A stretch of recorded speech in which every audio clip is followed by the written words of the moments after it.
Hello and welcome. My name is Jonas Thulin. I'm head of asset management at Erik Penser Bank, and I will try to quickly make a little snapshot on why on earth we're maximum allocated to equities, why we're taking away all the hedges. Well, we actually keep some on the FX side, but in terms of VIX and vol, they're all gone.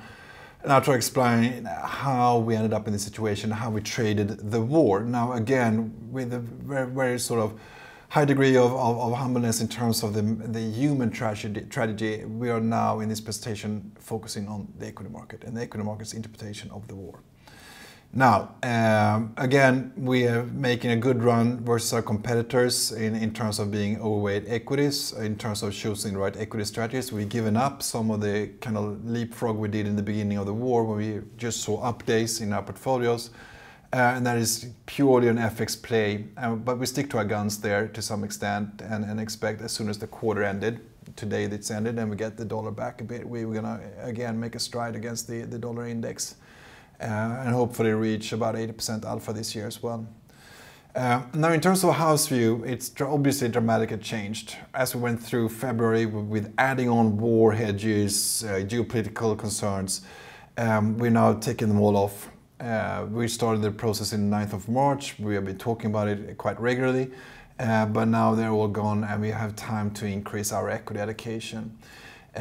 We do still prefer Latin America, renewable energy, soft commodities. We've added US agricultural businesses and it's all maintained, it's all also depending on the underlying business cycle, which is very strong in the US.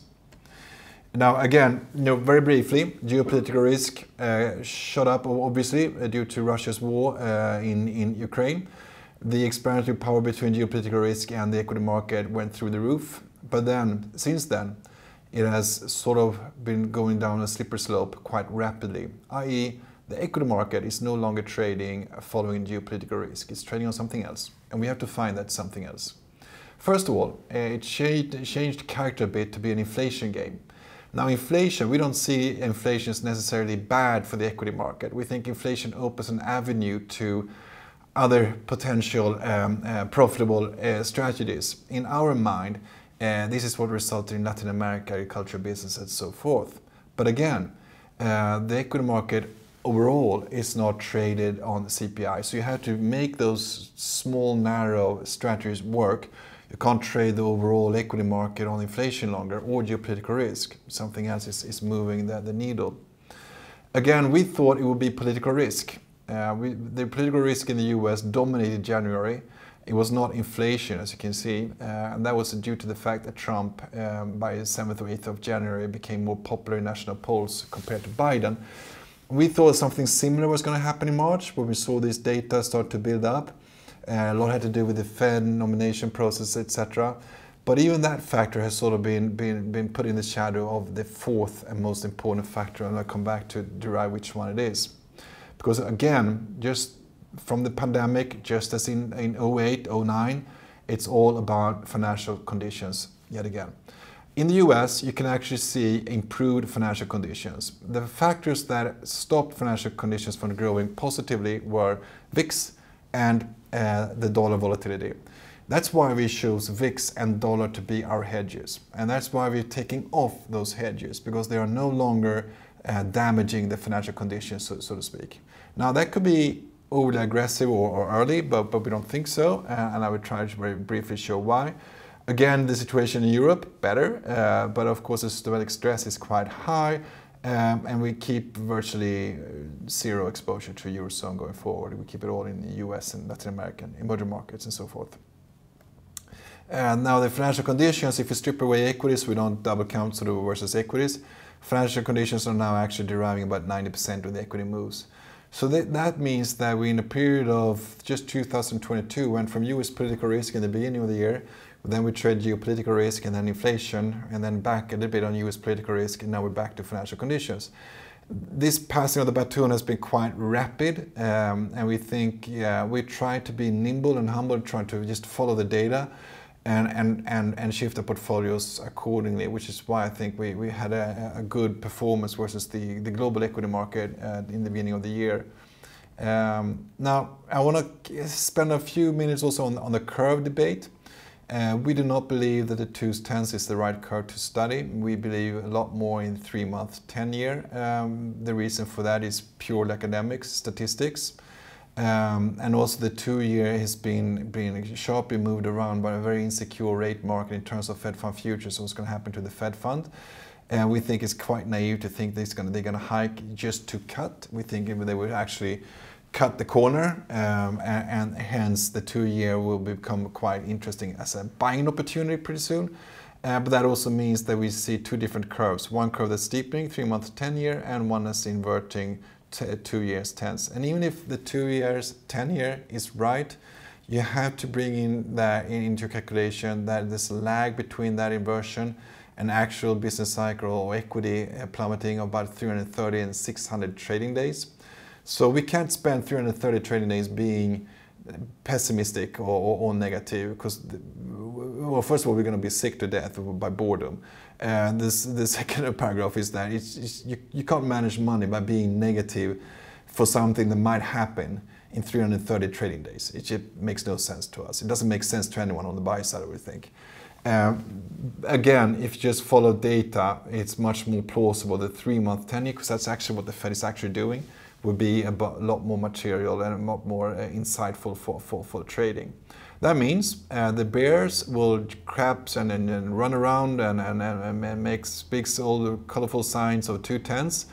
The Fed has already tried to move against this by going out and say that the relationship between the business cycle and 2-10s is spurious, i.e. false, fake. And they rely a lot more on the 3-month, 10-year, which we think is probably, given the kind of nature on the inflation shock that we see right now, is probably the correct verdict, especially when the very short-term curves, which are actually even better than the 3-month, 10-year to anticipate business cycle, are they also steepening. Even if you look at rate forwards or OISs, all the short-term curves are actually steepening. So for us, we don't care too much about the 2-10s until they can actually make or move the needle materialistically, and they can't for the time being. Then again, why on earth did we add equities on the 9th of March? Well, first of all, the market never flinched or were never quite nervous in that sense. They shifted the end target for the S&P 500 very dramatically, which means that any kind of sell-off and the kind of gap opening up is mean reverting, and hence could close quite rapidly on the downside, which we start to see the kind of move right now. If history is any guide, this will be a quite rapid move. And unless you have your positions on when it starts, you're going to lose out. So this was already in our back of our minds. The other thing is that we were able to pinpoint the trough in the business, the equity market sentiment. Here you have the equity market sentiment. The trough was actually 1 day behind the pricing action, but was purely predictable by Twitter. And the Twitter work, which is, as you can see here, is quite good in front running the actually equity market sentiment.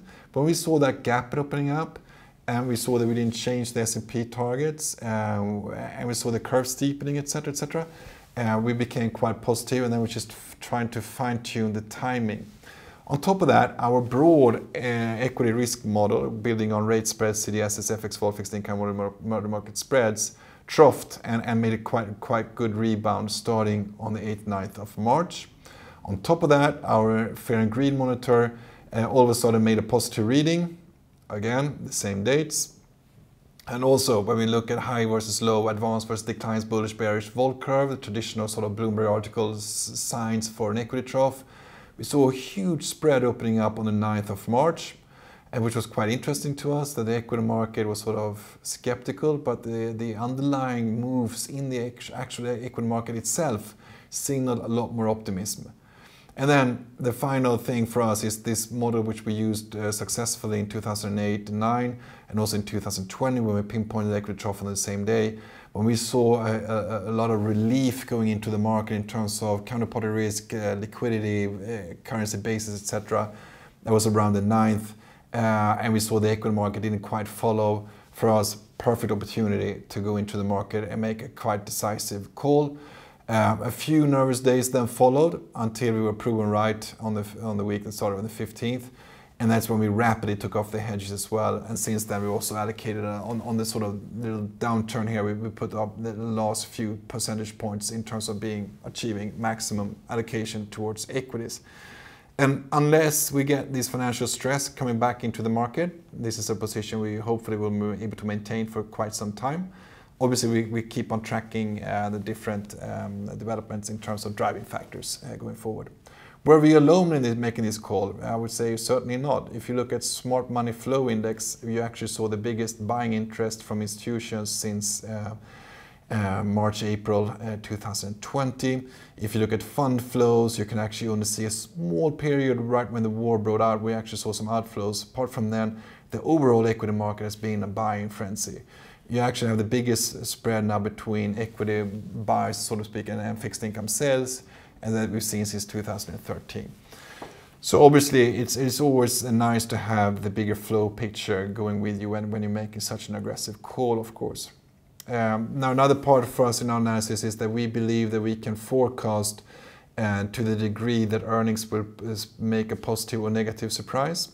The methodology behind this is pretty much that we listen a lot more on what the corporates are actually saying about their own sales and profitability targets, and then we contrast it to what the analysts say about the same companies, it's S&P 500. And we can see the sort of lackluster quarter we just were in, and we see a rebound. And for us, that's quite positive. It's already showing in the EPS forecast that it increase a bit.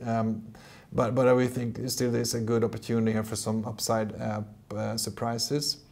And the other part, of course, is that the macro never slowed down. The macro is still super strong.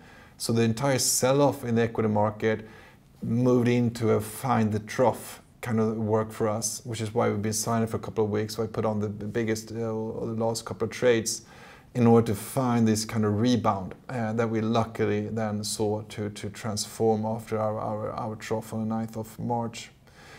Now, the EPS, as I just mentioned, if you compare it from October to April, actually we have some upward revisions. I actually had upward revisions also in January and February, March, going into April. Which is quite neat in that sense. If they're true, the equity market is obviously ready for a rebound. Now the earnings revisions will also keep on growing positively, given the momentum in the economic surprise indicators, or economic surprise indexes. Obviously, we don't just run City, because remember, they're too dependent on the FX market in our view, but we run a number of them, but they're all supportive of the same kind of trajectory. And also don't forget that the US macro is growing at a level we haven't seen since mid-1980s. If you take away the pandemic, i.e. the underlying macro momentum in the US is super strong. And I know that people are trying to find data to come up with a negative picture, but we can't find any solid statistics on this. In fact, if you take the rate curves, all of them, and we make them sort of, they get the weight that it can explain the history. So we kind of have a rolling regression on this. We can try to predict the Fed's own recession probability indicator. So we basically make an indicator, we predict in the predictor basically. And by doing so and let the curves sort of play out to the full strength, we can actually see that we see a marginally increased recession risk going out into 2024.